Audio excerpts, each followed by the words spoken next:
ఇప్పటికే 5000 ఏళ్ల కంటే ఇంకా ముందు కురుక్షేత్ర యుద్ధం జరిగింది.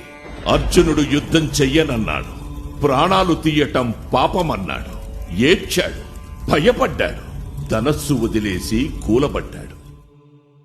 అదిగో అప్పుడు శ్రీకృష్ణుడు గీతని బోధించాడు. అది విన్న అర్జునుడు ఏం చేశాడు? భీకరంగా యుద్ధం చేశాడు. అందుకే ఇవాళ కూడా మనం మాట్లాడుకుంటున్నాం. ఒకవేళ అర్జునుడు ఆ రోజు యుద్ధం చెయ్యకపోతే మనం ఇవాళ అర్జునుడి పేరు కూడా ఎత్తేవాళ్ళం కాదు. ప్రపంచం నీ గురించి ఇప్పుడు, ఇక ముందు 1000 ఏళ్ల తరువాత కూడా మాట్లాడుకోవాలి అంటే యుద్ధం చెయ్యాలి.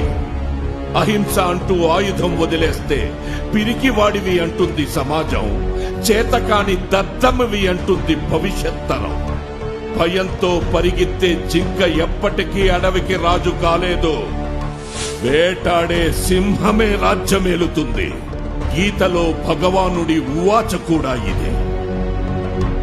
700 శ్లోకాల భగవద్గీతను ఒక్క మాటలో చెప్పాల్సి వస్తే అందుకు తగిన పదం క్షాత్రం.